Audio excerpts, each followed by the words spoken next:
It's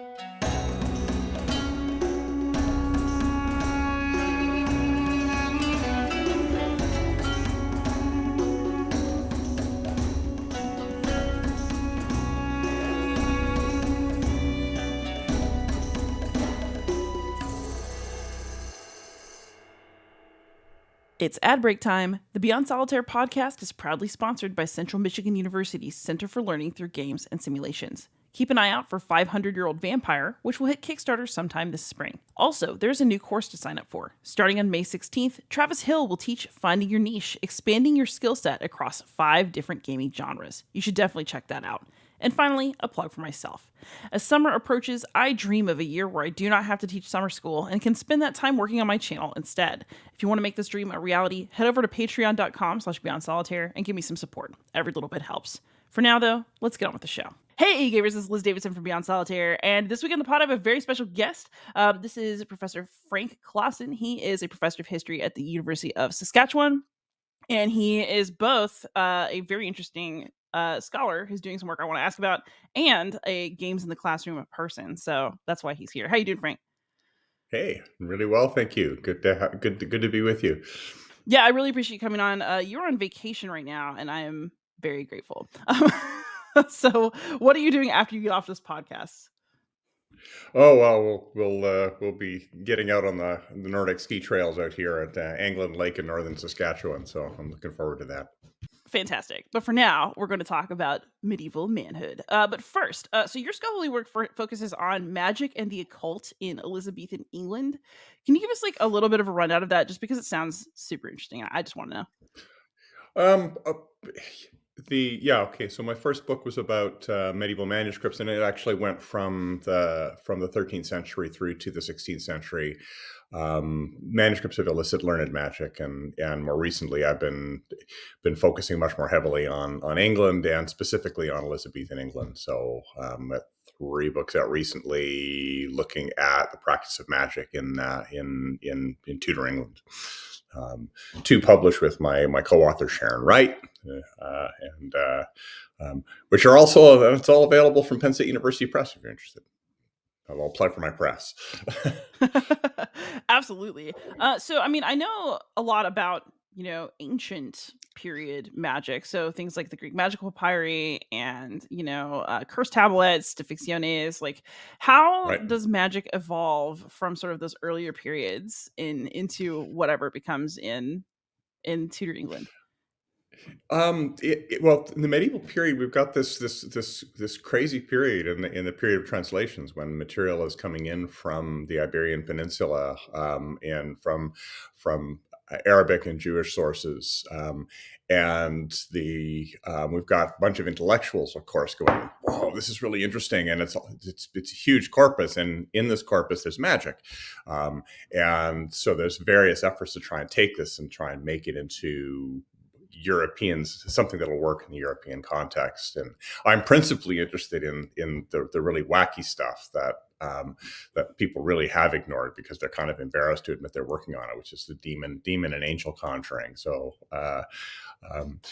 this much of this comes from Jinn magic. And then it's retooled in the medieval period, and then more recently, I've got interested in the people who are practicing it, and their appearance in courts and so forth, and so what we can learn from the manuscripts together with information we get from legal records about the people who were doing this. Oh man, doing magic and getting busted? Come on. Of course, if you think they actually did anything, which is also the question. So like, I know that I've heard about you through Martha McGill, who studies witch hunts. So how much of the magical court proceedings are legit, and then how much seem to be kind of witch hunty? Well, this is the thing. This is quite different from the witch hunts. I mean, our current project is about looking at female magic practitioners because people has been so much attention given to the witch trials, which are not really about magic practitioners at all. The people who are presented for witchcraft, in about 99% of the cases, were not magic practitioners, and for the most part, the magic practitioners actually weren't presented for witchcraft. They are actually operating the communities and actually getting away with it, which says something interesting about it. The result is that almost no one's talked about magic practitioners, particularly female magic practitioners. So that's what we're about right now, is to trying to put together that monograph that looks at that group of people, which again, oddly enough, has never been looked at. So to answer your question, um, they're really practicing it. That's the thing about this. And we've got the manuscripts. We know what they were doing. We know how, that this is the room that they had to construct with 4 windows, and this is the time that they had to do this. So these are the kinds of demons or angels that they wanted to go and speak to, and this is how they did it, and all that stuff. Yeah. I'm definitely doing this reading later. But so today, although it would be very interesting to talk about female magic practitioners, today is a day to discuss masculinity because you and your students designed a game. Do you pronounce it Yep. classically? Like I look at it and I say Virtus. Yeah. Is that Well, yeah. I'm okay? a medievalist, so I say virtuous. I, How yeah, dare you? Late period heathen. that's right. Yeah, yeah. It's a living language.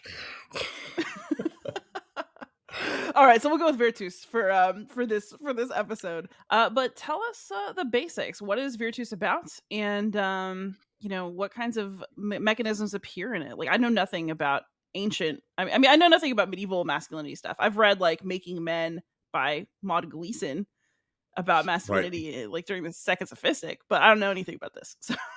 Right. Okay.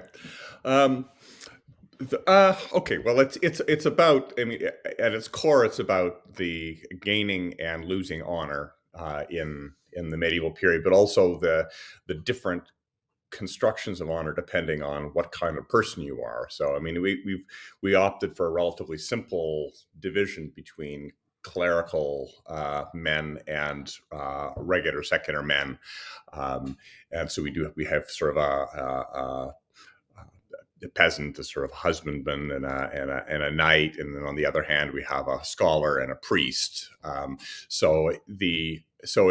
is a sort of a sense of like how it's quite different, like the construction of it's no different from now, right? I mean, the sort of the sense of masculinity in the classroom, right, or in the academic world, is very different from the sense of masculinity in the local blues bar, right? It's the same kind of division that we see in the material in the cards here as well. That you can get a flavor for that difference in division and in the construction of honor.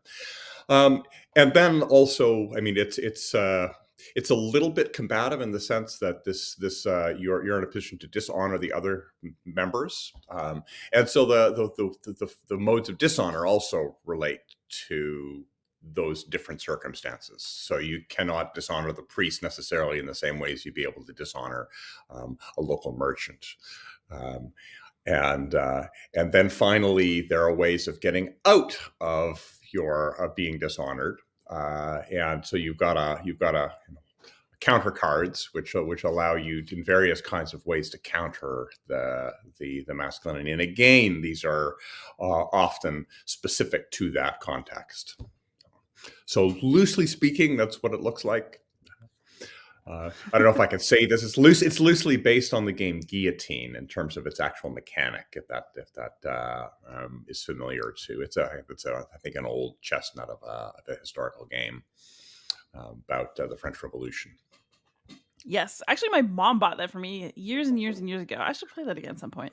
But yeah, so I mean, what I hear you saying, and I just want to kind of confirm, is it we talk a lot about masculinity right now. I feel like this is an extremely live conversation in at least United States culture, which may have reached you in Canada as well, in which case I apologize. But but we talk a whole lot about, masculinity, and boys are having a crisis, and how we are feminizing our boys. And did these same concerns come up in earlier periods? Oh, absolutely, absolutely. I mean, it's not so much reflected in the game itself. These sorts of crises about about the family. We need to reestablish the family, because if we don't reestablish the family, our entire society is going to fall into the toilet. And I mean, it's a very old story, and certainly there was a big period of crisis in the latter part of the Middle Ages, where you've got town councils and they're trying to do that. We have to regulate this behavior because and also serially, right, complaints about, men are not like they used to be, and it's a medieval story. uh, it's not like men back in the Middle Ages were, you know uh, chest thumping characters. Well, there were certainly some there, but it's not like classic masculinity was in any more evidence in that period than in ours, despite all of the great concern. Oh my God! um, so yes, um, ongoing sense of crisis. And some people have argued that masculinity is inherently anxious, right, and inherently under crisis, inherently under attack, and so men are always anxious. I mean, and I think perhaps this is it's one of the implicit mechanics in this game. Oh, that's so interesting. So, was the quintessential medieval male like kind of a knightly meathead and like everybody else is responding to that archetype? Or I mean, because it seems like in a world where, yeah, like you've got kind of state and church and they're politically negotiating all the time. Masculinity would be like quite a live issue if you've got, say, like a cardinal versus a general. Um, how do they negotiate that? And like who's the manlier man?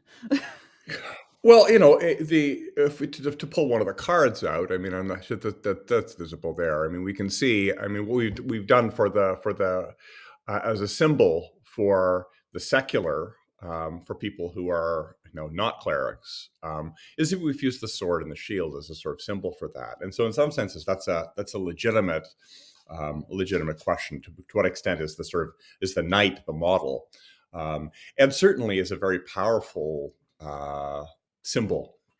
I mean, and it's remarkable. It continues right up into the present day. That marker of masculinity, the knight in shining armor, or in much more problematic senses, the crusader. Right? We still use these as markers of some kind of idealized masculinity, and it was already very much a late medieval thing. It's part of the literature of the period, and part of the construction, of an idealized form, certainly. Yeah. And then I guess it leads me to ask, like, especially because this is an era where, because the church, especially the Catholic Church, was so powerful, you also have like an entire swath of men who at least allegedly don't have sex, but they're also very manly. And then you've also got sort of like chivalry stuff going on. And then of course I'm sure you have like the typical like womanizer, like, oh, I'm a man, like sort of guys. Like, how do they negotiate all of this? Like, I feel like in our culture, we still really want to value like male sexual prowess as like a marker of masculinity. But you kind of can't technically on the surface do that if you're yelling at the Pope. Like, Yeah, well, it's a wonderfully complex world. I mean, I think we take for granted. I mean, I talk to my students about how, we're sitting in this classroom. In this classroom, I'm the pinnacle of masculinity. Here's a full professor at the university, and it's like this. I've attained all of those markers. I have. Um, no one is in a position to judge me anymore. Well, they could. If I do something really horrible, I could get booted out of my position. But I mean, the point is, I've reached the pinnacle of my career in some senses. um, and it's a completely different world. I walk down to the local blues bar, and suddenly everything shifts there. Now I've got long hair, so I can look like I'm playing in the band, and so that's a helpful thing. But the clothing I'm wearing will not necessarily jive. And it's just that we go in and out of those transitions without really thinking about it. And the medieval world was similarly inflected. There were these different contexts where one might behave in different kinds of ways, and didn't really think about it until, for some reason, it ends up in the public record, and then we find out about it. Um, so that's an interesting, that's an interesting part of the game, and you can see some of that here.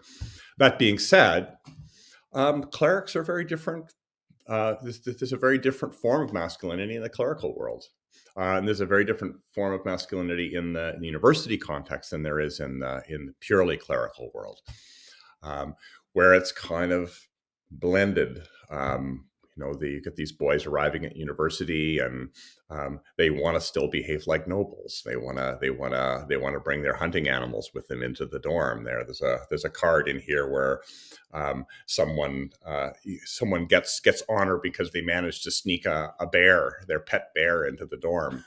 And again, these are based on historical examples, right, which we know about. So um, they are in that sense very different. On the other hand, in the university environment, you're not supposed to be hanging out with women. Your masculinity is supposed to be constructed in different kinds of ways. Winning in debate, for example, is one place where that you demonstrate your prowess in a literal kind of way. Very much unlike the world of knightly masculinity, where that prowess is demonstrated in the tournament. So yes, there are these different kinds of environments, different kinds of places. So how do you distill all of this into a game? Like, what kind of mechanisms did y'all choose to sort of keep, and then what things did you leave out in order to make this something that's like elegant and workable with 3 to 5 people in a reasonable period of time? That is such a fascinating question. In fact, we've put together a course at the University of Saskatchewan where we actually teach game development, and the next one I'm working on was developed in a very intentional class. This was developed in a class on masculinity, and so yeah, there is that process. What's the most essential part of this? Um, the it's an interesting question with this game. The couple of mechanics we wanted to demonstrate, that we decided that we wanted to come up with a challenging idea that honor and dishonor aren't they don't cancel each other out necessarily. You can maintain very, very high levels of dishonor at the same time as having very, very high levels of honor. And one can see this in particular in modern politics, where you can see people who think, like, how can they survive?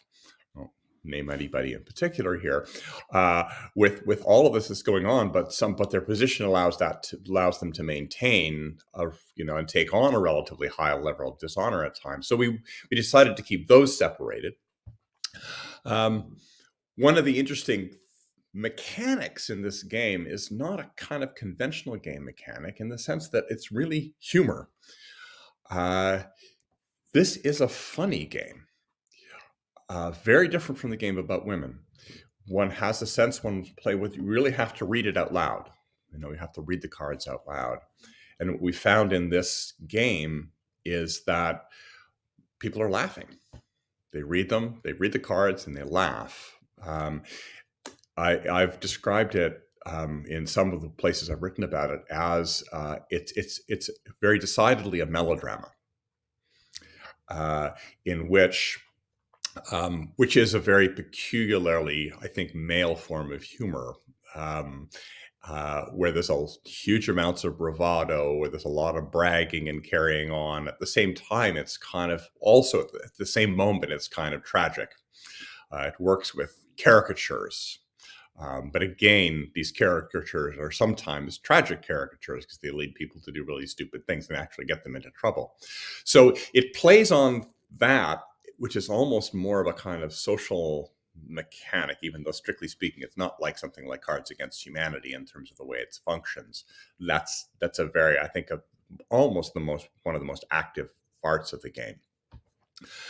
The mechanic is based roughly on the game Guillotine, so that the gaining of honor, or the gaining of dishonor, is something that you can avoid if you've got some kind of warning, so that there's a what we call a rumor mill, and the dishonor cards go into that, and they slowly progress through that, and that rumor mill starts kicking in. There's a mechanic where that starts kicking in, and that we like that mechanic because it was a way of, okay, you're in a position to do something about the dishonor that is coming down the pipe, and so how do you counter that? So we built that in as a way of thinking about the fluidity of dealing with honor and dishonor. Okay, so how did you engage students in this process? I feel like having your own vision for a game is one thing.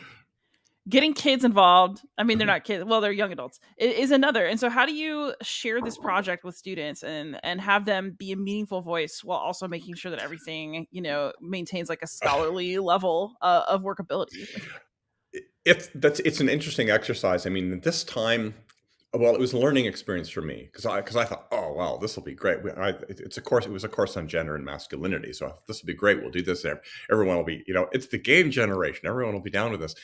And what I discovered is, in fact, that I would say I could divide the class into three.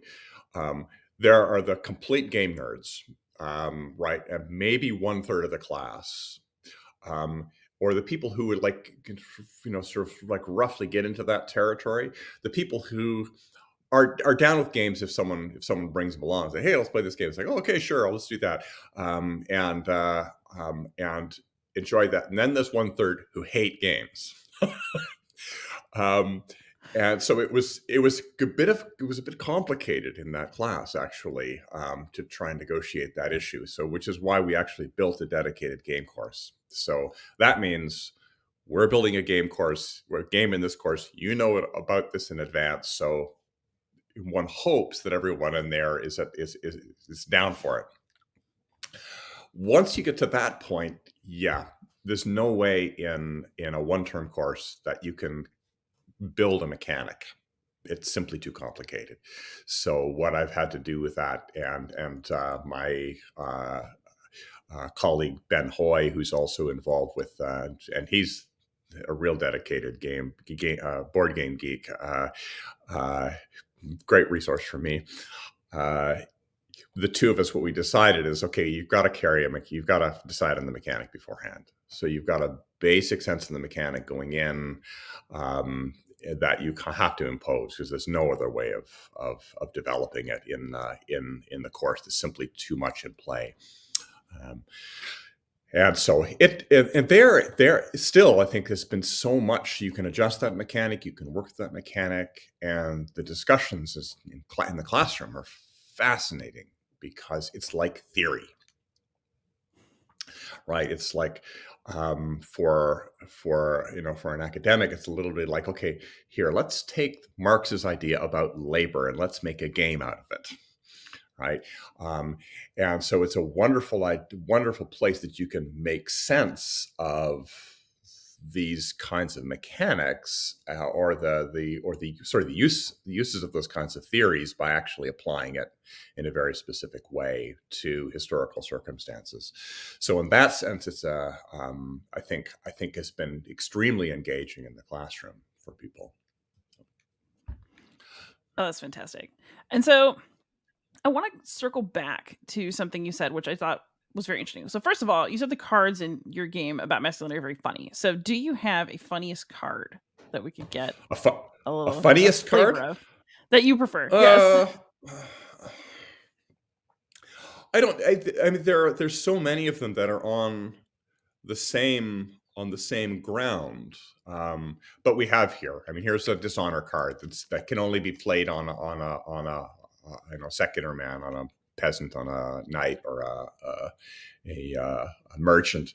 Your wife is enticed by a man, a priest no less, and is reputedly, quote, only at his rule and commandment. Right, so that your wife's been seduced by another man, and a kind of unmanly priest at that.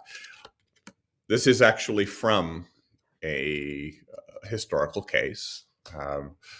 my colleague Shannon McSheffrey, who teaches at the Concordia University, said, "I remember that case," when she played the game. Um, so that would be the kind of dishonor. Um, well, here's another. This is for a scholar, right? This is honor card for a scholar. As a student, I found a conjuring manual. I got together with my friends to try it out. It didn't work, but we didn't get caught. Felt very brave indeed, and went drinking afterwards. Later, I wrote about it as a learning experience that made me more pious. Right. So again, very much based on historical realities that I can talk about, and give something of the flavor of, in this case, the medieval university, and the fact that these are adolescents who are there, or young adults trying this stuff out. So this also leads me to a question that you Yeah. mentioned earlier, that the game about masculinity is funnier and the game about femininity is not. And like that just leads me to ask why. Isn't that interesting? Well, it was actually what prompted me to go and make the course, because one of the things that came up in the class was like, okay, we've made this game and it's kind of funny. What would a game about women be like? I'm saying, right. So again, it prompts these interesting kinds of questions about the period and thinking about the period. Um, uh, so yeah, the game about femininity is more like, I don't know, what's the narrative in there. It's more like a David and Goliath story, right? You've got someone who's doesn't have very much power herself and needs to find ways to make that happen. Some of which can be kind of heroic, or unlikely. But some of which are have to be sort of, you have to work around a relatively complicated system to make that happen. Masculinity, I mean, part of the thing about masculinity is that there's a comparison between men and women, which is a kind of, it's not complete totalizing kind of theory, but it's a useful one, where it says men or women have honor and keep it, which is essentially their chastity, their sexual reputation. So you have it when you're born and you hold on to it. Men can go out and get it, right? So it's an active world where you can both gain masculinity, but also, of course, lose it, and so that there's a more of a give and take, and a more of a play. Literally more, it's a potentially a more combative kind of field in that sense, that there's a clear kind of loss, but also potential to reconstruct and gain it back. So, which is again very different from women. Once it's lost, it's very difficult to regain. Oh, that's really interesting. Yeah, I mean, I can see. I mean, the reason I asked too is that we talk in modern society, right? There's always an argument of like, oh, are women funny? Can women be funny?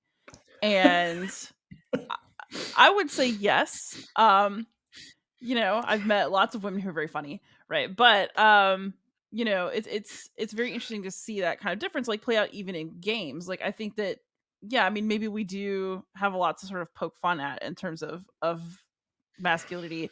Maybe it's also though because you said that masculinity is something that's always in crisis, and so uh Yes, I think that's probably true. Um, I think one of the beautiful illustrations of the distinction. We actually, I'm teaching a class right now on gender and sexuality, and we did get into this into a class a few nights ago, where we asked about bragging. And you have to, this is tricky because you're verging on a kind of gender essentialism, which is not necessarily something that we all we do or should feel comfortable with. But to say, do women brag? I think, yes and no. The classic masculine brag, and which is evident throughout this game, is testosterone drove me to do something dumbass, and I got away with it. I mean, it's the conventional brag, whatever that is. I'm driving down the highway, suddenly I'm going sideways, and oh my god, and I managed to get into the ditch and swing out and gun the engine out of the ditch, and whatever it is, right? That would be a particularly Saskatchewan brag. That's not an Atlanta brag. Uh, you know, those are it is a really typical, but it's not a hand that you can overplay, because someone who overplays the bragging card is a braggart. We don't like braggarts, right? But where you can exchange those kinds of things, that's a powerful thing. And I'm not sure there's a kind of corollary for that, or at least there's nothing equivalent to that among women, or at least it's different. I would say it's different. So actually, this makes me wonder, Uh, and you can answer the medieval side of this, right? But I think about it. So, yeah. what is the female equivalent of bragging stereotypically? Well, now it's being an influencer. You don't say, I'm amazing, but you say, Right. look at this amazing place where I am, and I'm amazing by default of the fact that I'm here. Or like, look at this amazing person that I'm with, but I'm amazing because I'm with that person. Right. Yeah. There's definitely, I think women feel pressure to show off perfect lives, right? Like there's, and I think Right. Facebook in general does that to everybody, or other social Mhm. media for people who are not ancient like us. But there's definitely a pressure. Like I think especially for girls, right? It's different because you can't say I'm the best, I'm the best, I'm the best, best, best, but you're trying Right. to show it. And I Right. wonder if people were like having a little catty looks at each other over their embroidery or whatever in this period, thinking the exact same thing. Like, Well, I mean, it's very extremely similar. I mean, my colleague Kit French did a great article about conflict over church pews, and what she found was this community where the women were fighting over the church pews, and like their position in the church, and the men weren't. And she's, well, what's with that? Um, and her argument is like, well, this is a place where women can. This is the place where you can demonstrate your honor. You can't do this in business. Uh, this is England. They're not actually technically legal persons if they're married, um, women. So this is a place where you can demonstrate your independent honor in a community in a very public kind of way. So it's a beautiful example of the curated life, right?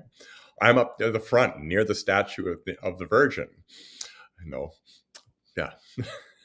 Look at me, my perfect so life. when you're looking at the feminine version of this, to what extent are you separating secular and religious? Because I also feel like probably among nuns, you'd have a really different vibe. Yeah, we've in the women's game, we do talk about female religious people, and it's a very different game. But there we do get into um, the option of entering into that life as a way of winning in this game. I mean, again, there's a difference between the Virtus game is very much about the gain and loss of honor. So there's a sort of a thrust and parry, literally, in this game. The women's game is about agency, and it's just kind of we made a conscious decision about that in the class. This is what we're going to do. We're going to talk about agency, which is basically the feminist take on feminist scholars go back to the medieval period and say, okay, right, we all know that women were oppressed. We take this for granted, right? Men are in charge. It's a patriarchy. What can women do? How can they negotiate this complex system, um, and make interesting, or sometimes really interesting, lives with that circumstance? So with the game, this is why comparing these games is really interesting, because they are so different, but they do reflect those very different qualities of male versus female. The challenges of male versus female life in the medieval or pre-modern period. So I like how you said we as a class chose what we were going to do with the game. How, as an instructor, do you make a choice between, kind of where you see this going, because you will be the steward of this project for years and years as students pass through, and letting your students have agency? That's a really good question, and it is a tricky one. There are points where I simply have to say no. On the other hand, it's been really fascinating to how the conversations have gone in the classroom. And one of the things is, I think, actually working on games actually makes it possible to do that.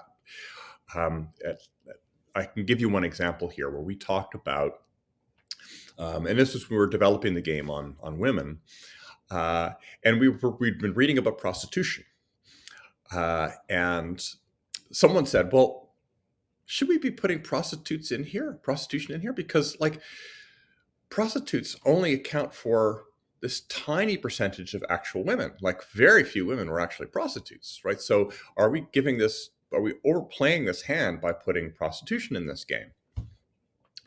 And everyone sat around and thought, and I did my professorial thing and said, "Oh, that's a very good question." And then I thought, because I didn't know the answer to quite come back to that question, how to come back to it. So I'm sitting there thinking about it. One of the students says, "Well, wait a second. I mean, we've also been reading about," well, she said, no, the first one was, "Actually, there aren't that many female prostitutes, but a lot of men go to very few women. Hmm. So they're socially significant, even though there's not that many of them." Good point. I'm sitting here. This is happening. It's nothing to do with me, right? I love it when this happens in the classroom, but it's and it's the game that's doing this. And then someone said, "And women, we've seen these women, and they're actually afraid of having to do this, because if they get to a certain stage, they've got no more power. They have to do this." I go, so not many women ended up in this position, but there were lots more women who were afraid they might. So it's real in the lives of women. So that'll be a really good example of the way in which the classroom, the theory, thinking about game mechanic, about what's historically significant and what isn't, are all prompted by having to say, okay, we've got a limited mechanic, we've got to squeeze all of this in here, so we really have to carefully decide what's important, what's not, and why. And again, there it happened. I'd like to think it's because of me. I'm a great teacher. This happens. It's like, no, it's great students, but it's also to some extent simply the mechanic of having to work with a game where, as you said at the beginning, right, it's got to be this very carefully contrived and very elegant mechanic that has to be relatively simple. You have to try and squeeze this into a deck of, well, in this case, some 200 cards, but in the case of Distaff, 60, which is much more difficult. Tight. Yeah. So this also leads to the question then of, okay, so it sounds like designing a game is an extremely instructive process for students, because if you're doing the research to decide what goes in the game and you're being a part of that process, I feel like that would help you understand material in a way that you never would have without that kind of opportunity. What are you seeing in people who play the complete game, and does it meet the instructional goals that you might have had in its formation? I think one of the things that we've done with this, and this is, and I can't take credit for this. Like this is the approach of my colleague Ben Hoy. I mean, we write an intention statement, say, this is what we intended to do with this game. And so when I offer these games to students, we say, okay, this is what the developers intended with this game. So play the game, and then let's talk about it. Were they successful? It's a little bit like doing a book review or an article review. It's like, okay, here's the introduction. This is what they say they're going to do. Do they do it? But in this circumstance, of course, you're actually able to live the experience in a kind of more fundamental way. So that evaluation process, I think, is very helpful to thinking about it, and gives gives someone a chance to think, how is this supposed to work, and does it work that way? But also, just in a classroom, it's I mean, what students have really liked about this is, like, it's a different mode of learning. You're stepping outside of the I'm the talking head up at the front, or we're engaging in a discussion about this source or this article, um, to a circumstance where there's suddenly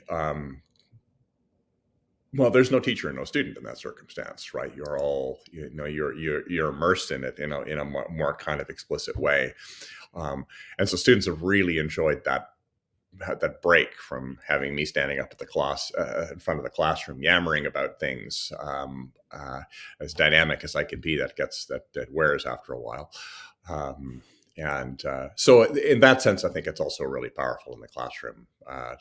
It's experiential, in a different kind of way. So, What would you say to instructors who have not yet gamed in their classroom about dipping their toes in and what effects they could anticipate?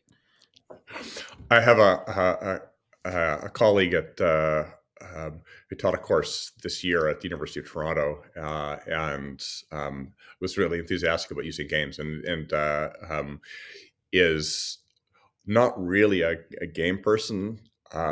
So my advice is to make sure that you've played this enough beforehand that you know what you're doing when you go in. She really panicked at the last minute, and I think there were some bumps going into it.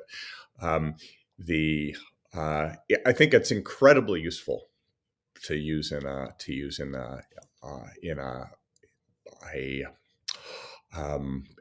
pedagogical context.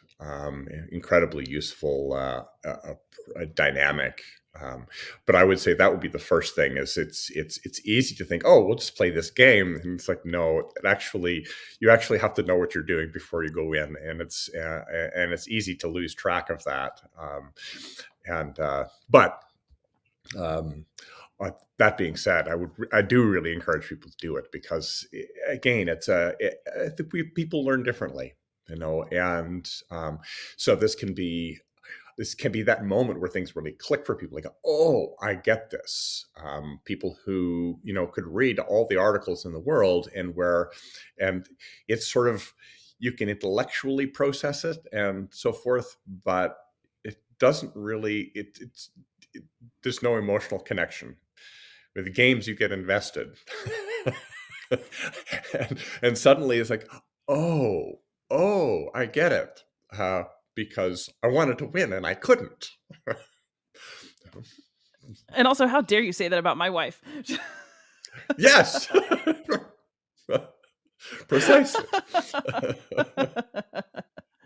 So, what was your very first taste of gaming in the classroom? Like, I feel like you probably didn't just like magically wake up and make Virtus. So, like, what kind of progression was that for you?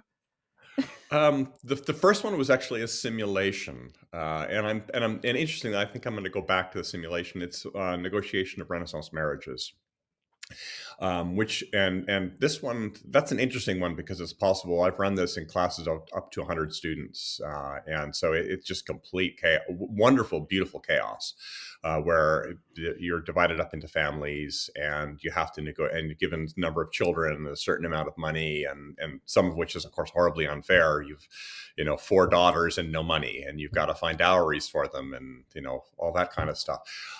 So complicated and situation, and it's sort of a medieval, or a late medieval Italian town, where there's possibilities for violence and assassination and bribery and all kinds of interesting skullduggery. So, but that I started with purely working as a simulation. So we basically decided on who the winners were, or didn't even have winners as such afterwards. It was just the simulation itself. And so I got interested in, one of the things I wanted was dowry inflation. I wanted the dowry. I wanted people to. What happens in the later Middle Ages is that there's a inflation in the expectation of dowries, which becomes absolutely crushing for families of particularly of that merchant class. Because it's so expensive, and they literally have to, sometimes bankrupt themselves to try and pay these dowries. So I wanted that, desperately wanted that mechanic, that social mechanic in the game, and I could never get it in the simulation. It wouldn't work. So that's where I started becoming interested in, okay, how do we make these really interesting and really important social dynamics present in a game? And there you have to be a little bit more heavy-handed. So that was, I think, the first time when I started thinking about how do I make this mechanic, take this social mechanic and make it work in a game. So, and what is your personal gaming life like? I assume also that you enjoy playing games if you wanted to put them in the classroom. Oddly enough, I would sort of set class. I remember the three classes I talked about at the beginning: the sort of like complete game nerds, the sort of the middling ones, and the one and the ones who don't like it, or like their experience of games is Monopoly, uh, the or card games, what have you. I kind of put myself more in the middle category, to be honest. I was introduced to them really by my kids, and I've got adult kids now. And the so I grew we grew up with Settlers of Catan and so forth, that kind of thing. It's like, oh, and Cards Against Humanity and these kinds of things that we play with that I play because my kids were prompting me, or because I had young kids, and so I think, oh, let's go get this. So less of a game nerd, I guess, less of a board game geek. For me, it was the potential for the classroom that I was really powerful, but also that sort of power of thinking about and reflecting on mechanics in games as kind of social theory that really fascinated me. So I'm if there's a distinction in the world between the game developer as a type and the game player as a type, I'm sort of more the game developer type. Fair enough. And then just one more kind of classroomy question before we just do some ending stuff, because I know you want to go skiing. When you have students who are resistant, who are in that third category of I don't like games are stupid, why are we doing them? How do you entice them? Well, at a certain point, it's like, sorry, participation grades is just connected with this, so suck it up. On some level, sorry. I mean, in part, what I say is like, okay, there are, part of what I'm doing, and I'm being explicit about it. There are different forms of learning, and so I want to make sure that we're speaking to different learning styles, and I think students are really quite sympathetic with that. And I think, by and large, I think it was harder to develop a game in a class. There was less enthusiasm for the process if they didn't choose it.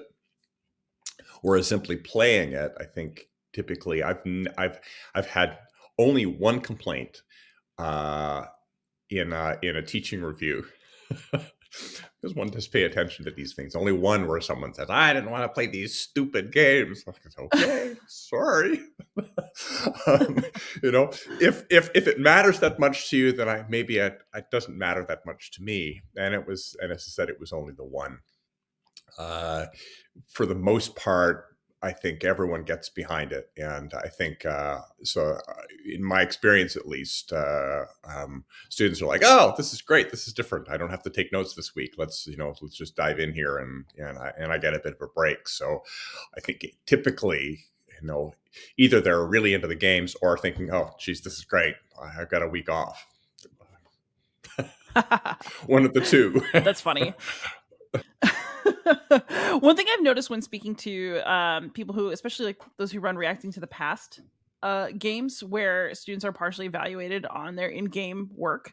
I've noticed that there's a lot of anxiety about games from students who typically are like A or honor students because they feel like the rules have been changed. There's a certain transactional nature to education that things get changed up when you play a game. And I was just wondering if you had experienced that as well. So this is just sort of like a little hobby topic I keep finding throughout my interviews this season.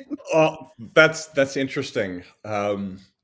Well, I mean, the place find that mostly is in group assignments where the good students are like, oh, here I go again. I'm going to have to carry these idiots. That's the way they're thinking about it, right? I'm going to have to do all the work, and um, for me, I've not found that to be a huge problem with the games. In part because, I mean, I think I mean, it'd be curious to say. So, where does that happen among students playing games? Because I think I can see again group assignments. I can see this, but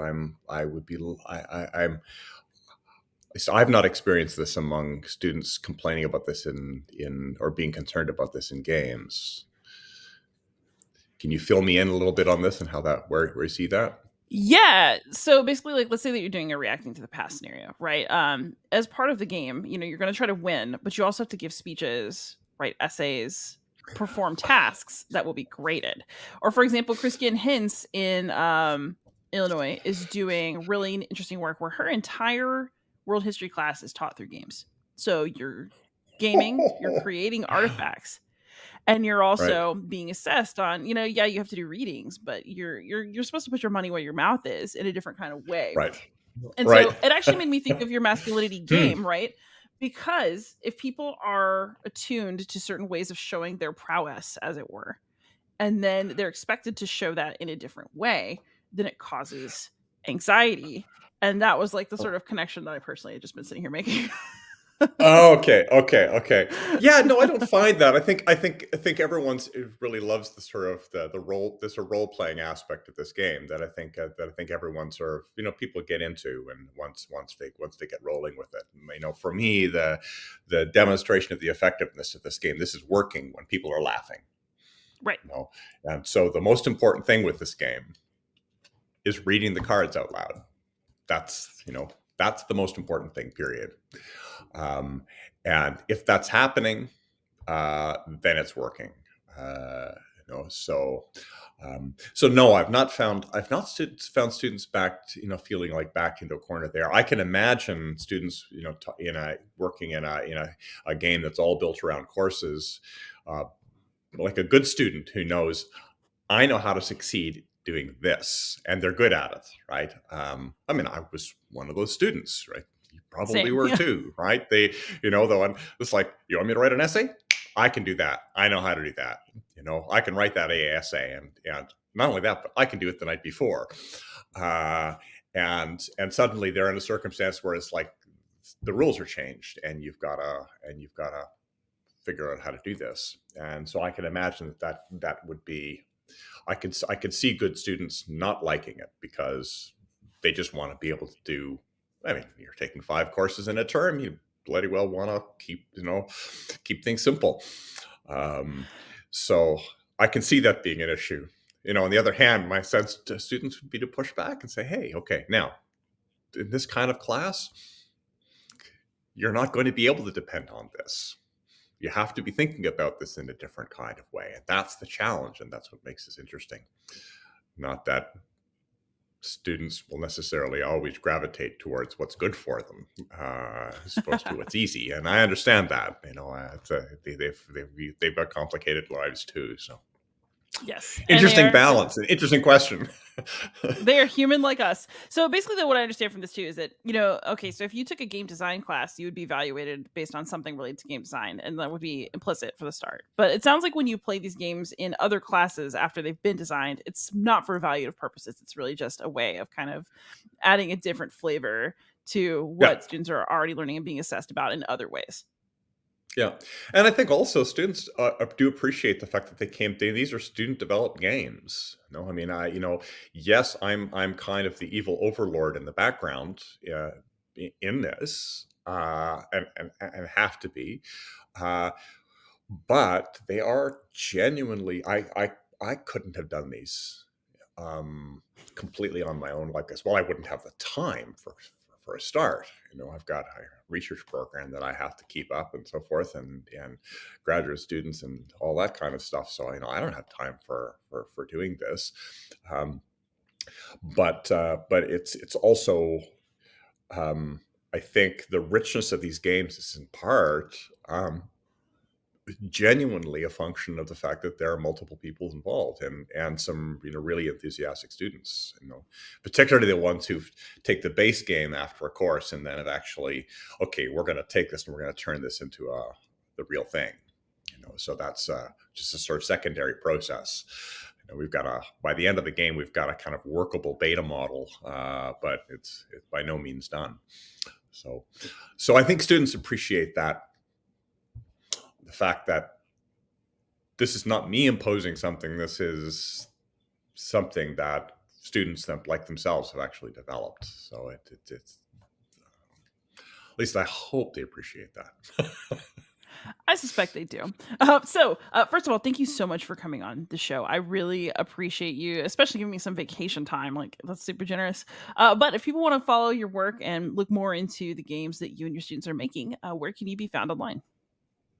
Okay, well, all the games are downloadable. Although I'm told that the links for the Renaissance Marriage game are a little bit are not functioning right now, and I'm going to have to deal with that. But if you go to historygames.usask.ca, and I guess presumably you can put that in a link someplace. You can Absolutely. actually download them all. We've used the sort of Cards Against Humanity model, where if you want to go download the game, you go ahead and do it and print it out yourself. In the case of Virtuous, that's a lot of work with the guillotine to cut all the cards and make that. With Distaff, it's a little bit more easy to manage. There's not quite so many cards, but you can go and download them there and play the games. So that's probably the easiest place to find me. There are also some. I don't have the publications, but there are also some publications on some of the stuff that I've done. There's a book that just came out with De Gruyter, where I'm involved. Well, co-wrote one article on the marriage game and wrote another one on game development in the classroom, and that one can be found as well. So you have to go look me up online and listed in the CV there someplace. Fantastic. And that'll all be in the show notes. For those of you out there, if you're watching, I hope you know that you can find me anywhere online as Beyond Solitaire. I'm terminally online. So thank you so much, Frank, for coming on.